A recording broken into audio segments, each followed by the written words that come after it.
19 رمضان المبارک ہفتہ کے دن۔ اس بابرکت دن میں سورہ اخلاص اور اللہ کے 2 نام صرف 10 بار پڑھتے ہیں، ایک دم اتنا پیسہ آئے گا کہ پہاڑ جیسی مشکلات بھی ختم ہو جاتی ہیں۔ بسم اللہ الرحمن الرحیم۔ آج ماہ رمضان کے اس بابرکت دن میں رب کعبہ کے یہ 2 نام بتائے گئے طریقے سے صرف 10 بار پڑھ لیجئے۔ 19 رمضان ہفتے کے دن یہ نام صرف 10 بار پڑھنے سے اچانک گھر کے حالات بدل جاتے ہیں، ایک دم سے اتنی دولت اور رزق آتا ہے کہ بندے کو خود بھی سمجھ نہیں آتی یہ ہو کیا رہا ہے۔ اگر آپ بھی چاہتے ہیں، آپ کی بھی کوئی ایسی خواہشات ہیں جو پوری نہیں ہو رہی، یہاں ہر انسان چاہتا ہے کہ اس کے پاس جلد از جلد پیسہ آ جائے، جلد وہ امیر ہو جائے، جلد اس کی جھولیاں بھر جائیں، تو دنیا جہان کے تمام کام چھوڑ کر 19 رمضان ہفتے کے دن رب کعبہ کے یہ 2 نام بتائے گئے طریقے سے پڑھ لیجئے گا۔ انشاءاللہ آپ رب کریم سے جو بھی مانگو گے مل جائے گا۔ آپ میں سے جو کوئی قرض کی دلدل میں پھنسا ہوا ہے، قرض سے نجات کے لیے پڑھ لے۔ آپ میں سے جو کوئی نوکری کی تلاش میں لوگوں کی منتیں سماجت کر رہا ہے، وہ نوکری کے لیے پڑھ لے۔ ناظرین، آپ میں سے جو کوئی پریشان حال ہے، جس کے اوپر گھر میں پریشانیاں مصیبتیں ختم ہونے کا نام نہیں لے رہی، وہ پریشانیوں اور مصیبتوں کے لیے پڑھ لے۔ انشاءاللہ آپ رب کریم کے سامنے جس مقصد جس حاجت کو لے کر بیٹھیں گے، ماہ رمضان کی ان قبولیت کی گھڑیوں میں وظیفہ کرتے ہی تمام حاجتیں غیب سے پوری ہو جائیں گی۔ ناظرین، یہ رمضان کا مہینہ ہے، یہ قبولیت کی گھڑیاں ہیں، یہ وہ مہینہ ہے جس کی ہر گھڑی قبولیت کی ہے، ہر لمحہ رحمتیں برکتیں ہم پر بارش کی طرح برس رہی ہیں۔ اللہ پاک نے دنیا میں جو بھی چیز پیدا کی ہے، اس کی کوئی نہ کوئی نشانی اور علامت ضرور رکھی ہے، جس سے اس کی پہچان ہوتی ہے۔ اللہ پاک نے انسان کو اشرف المخلوقات پیدا کیا ہے۔ اللہ تعالیٰ نے انسان کو بڑی بڑی عظیم نعمتوں سے نوازا ہے۔ اللہ نے انسان کے علاوہ دنیا میں کسی کو بھی اتنی نعمتیں عطا نہیں کیں۔ ہم اللہ پاک کی اشرف المخلوقات ہونے کے ناطے نیک کام کرتے ہیں تو کبھی کبھی ہمارے ذہن میں یہ سوال بھی پیدا ہوتا ہے کہ ہم اللہ کی عبادت تو کرتے ہیں، صدقہ اور خیرات بھی کرتے ہیں، روزے رکھتے ہیں، عمرہ اور حج بھی کرتے ہیں، لیکن اللہ پاک ہم سے راضی ہوا یا نہیں؟ تو ناظرین، آج صحیح روایات اور حدیث کی روشنی میں ہم اللہ کے راضی ہونے کی کچھ نشانیوں سے آپ کو آگاہ کرتے ہیں، جن کو سن کر انسان مطمئن ہو سکتا ہے کہ اس کا رب اس انسان سے راضی ہے یا نہیں۔ پیارے دوستو، نمبر 1 پر اللہ تعالیٰ کی اطاعت میں لطف۔ اللہ پاک ارشاد فرماتا ہے، جب تم یہ پاؤ کہ میں اپنے بندے کو اپنی اطاعت و بندگی کے لیے آمادہ کر رہا ہوں اور اس کو گناہوں سے دور کر رہا ہوں، تو یہی میری اس سے خوش اور راضی ہونے کی نشانی ہے۔ یعنی اللہ پاک کی کسی بندے سے راضی ہونے کی سب سے پہلی اور بڑی نشانی یہ ہے کہ بندے کو اللہ کی عبادت میں لطف آنا شروع ہو جاتا ہے اور گناہوں سے اس کو نفرت ہونے لگتی ہے۔ نمبر 2، بندے کا اللہ کی رضا اور قدرت الہی پر راضی رہنا۔ پیارے دوستو، حدیث مبارکہ میں ہے کہ اگر کوئی بندہ اپنے رب کی رضا پر خوش ہو، اللہ کے کیے گئے فیصلوں پر راضی ہو جائے، بندہ خوشی اور غم کے موقع پر کسی بھی قسم کی شکایات اپنی زبان پر نہ لائے، تو یہ سب اس بات کی دلیل ہے کہ اللہ تعالیٰ اپنے بندے پر خوش ہے۔ حضرت مولا علی نے فرمایا کہ اللہ پاک کی اپنے بندے پر خوش ہونے کی علامت یہ ہے کہ وہ اللہ تعالیٰ کے ہر فیصلے پر راضی ہو جائے، چاہے وہ فیصلے اس بندے کے فائدے کے ہوں یا نقصان کے۔ نمبر 3، مساکین سے محبت کرنا۔ پیارے دوستو، ایک روایت میں ہے کہ ایک بار حضرت موسیٰ علیہ السلام نے اپنے خدا کی بارگاہ میں عرض کیا، اے پروردگار، تو اپنے بندے سے کیسے خوش ہوتا ہے؟ اس کے خوش ہونے کی نشانی کیا ہے؟ تو اللہ پاک نے حضرت موسیٰ علیہ السلام پر وحی نازل فرمائی، اے موسیٰ، جب تم اپنے دل میں مساکین کی محبت پر ظالمین سے نفرت کو محسوس کرو تو سمجھ لینا کہ ہم راضی ہیں۔ نمبر 4، اللہ کی خوشی پیاری یا بندوں کی۔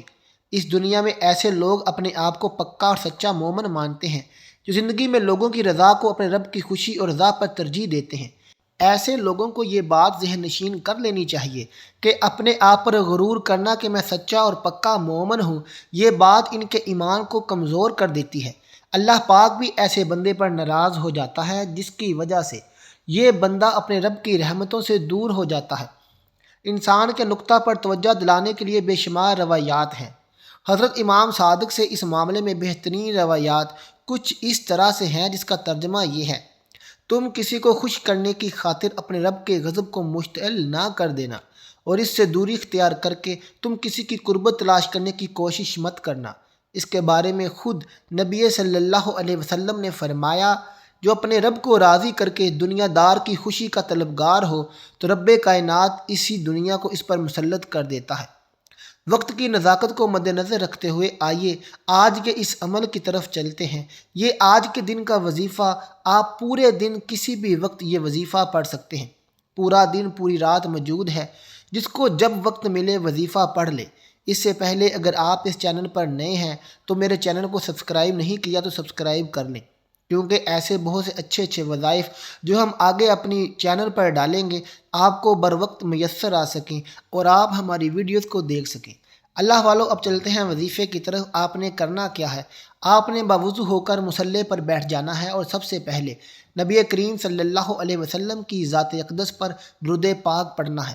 درود پاک آپ کوئی سا بھی پڑھ لیں، آپ صلی اللہ علیہ وسلم پڑھ لیں، آپ صلی اللہ علیہ محمد پڑھ لیں، آپ نماز والا درود ابراہیمی پڑھ لیں، آپ کوئی سا بھی درود پاک پڑھ سکتے ہیں۔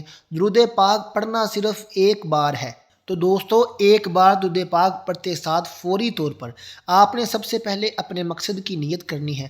آپ نیا گھر چاہتے ہیں، آپ گاڑی چاہتے ہیں، آپ رزق اور دولت کے خزانے چاہتے ہیں، میاں بیوی میں محبت کی کمی ہے، آپ محبت لانا چاہتے ہیں، آپ کاروباری مسائل کا حل چاہتے ہیں، آپ پسند کی شادی کرنا چاہتے ہیں، آپ کی جو بھی حاجت ہو، جو بھی مقصد ہو، جو بھی خواہش ہے، آپ نے اپنے تمام مقاصد کی نیت لازمی کرنی ہے۔ اپنے مقصد کی نیت کرتے ساتھ ہی فوری طور پر آپ نے ایک بار اعوذ باللہ من الشیطان الرجیم اور پھر بسم اللہ الرحمن الرحیم پڑھ کے وظیفے کا آغاز کرنا ہے۔ وظیفہ شروع کرتے ہی اپنی آنکھوں کو بند کرتے ہوئے یوں محسوس کیجئے گا کہ دنیا سے آپ کا تعلق ختم ہو چکا ہے، آپ رب کی بارگاہ میں موجود ہیں، اور اس کے بعد جو پہلے نمبر پر آپ نے وظیفہ پڑھنا ہے، پوری توجہ اور دھیان کے ساتھ آپ نے رب کعبہ کے دو ناموں کو پڑھنا ہے۔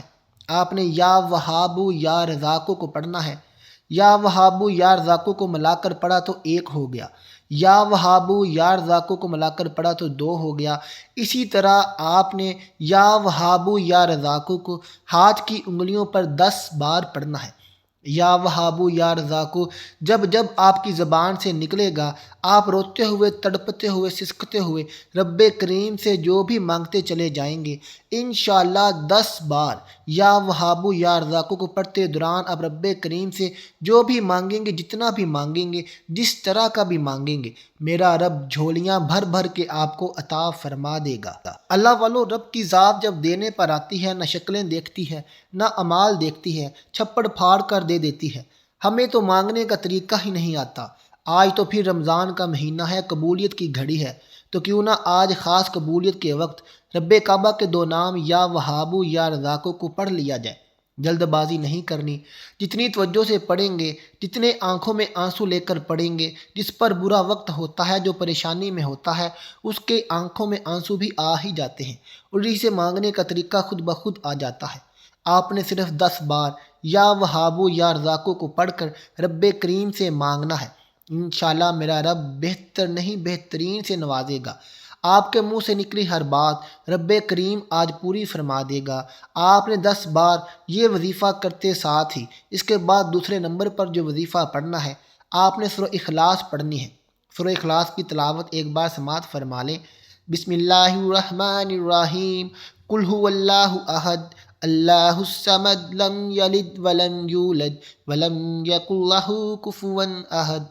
دوستو ایک بار سورہ اخلاص پڑھنے سے 1/3 قرآن کا ثواب ملے گا۔ 3 بار سورہ اخلاص پڑھنے سے مکمل قرآن مجید کا ثواب ملتا ہے۔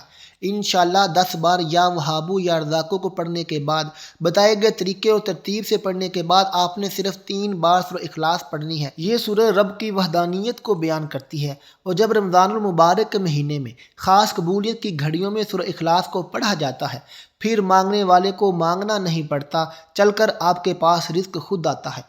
3 بار سورہ اخلاص پڑھتے ہی آخر میں تیسرے نمبر پر آپ نے وظیفہ کرنا ہے استغفر اللہ استغفر اللہ استغفر اللہ۔ استغفر اللہ کو آپ نے 11 بار ہاتھ کی انگلیوں پر پڑھنا ہے، اور یہ پڑھنا شرط ہے، کیونکہ بعض اوقات انسان کے گناہوں کی پکڑ کی وجہ سے نہ وظیفوں کا فائدہ ہوتا ہے نہ دعائیں قبول ہوتی ہیں۔ آپ نے 11 بار استغفر اللہ پڑھ کر کبیرہ صغیرہ گناہوں کی سچی توبہ کرنی ہے، پھر آخر میں اتنا ہی درود پاک پڑھنا ہے جتنا شروع میں پڑھا تھا۔ اب رب سے انعامات لینے کا وقت آ گیا ہے، اب رب راضی ہے۔ اب آپ نے صدا لگا کر جو بھی مانگنا ہے میرا رب آپ کو انشاءاللہ دیتا جائے گا۔ اللہ والو، آپ نے محمد صلی اللہ علیہ وسلم کے وسیلے سے مانگنا ہے۔ مانگتے وقت تصور یوں کیجئے کہ آپ کی ہر حاجت پوری ہوگی۔ کوئی بھی عمل کریں تو اس کے لیے خلوص نیت کے ساتھ کرنا چاہیے۔ اللہ تعالیٰ سے خلوص نیت کے ساتھ دعا مانگے اور خلوص نیت کے ساتھ مانگی گئی دعا میرا اللہ ضرور قبول کرتا ہے۔ پیارے دوستو، آج اس وظیفے کو لازمی کیجیے گا۔ آج میری وہ مائیں بہنیں جو دکھوں کی ماری ہیں، جو دکھیاری ہیں، آج اس وظیفے کو ضرور کر لیں۔ انشاءاللہ ہفتے کے دن صبح سے لے کر شام عشاء تک کسی بھی وقت یہ وظیفہ کر لیں، پورا سال رزق ختم نہیں ہوگا اور مجھے دعائیں دو گے۔ اللہ والو، اگر آپ ہمارے ساتھ دعا میں شامل ہونا چاہتے ہیں تو کمنٹ باکس میں اپنا نام ضرور لکھ دیں۔ ملتے ہیں اگلی ویڈیو کے ساتھ، تب تک کے لیے اللہ حافظ۔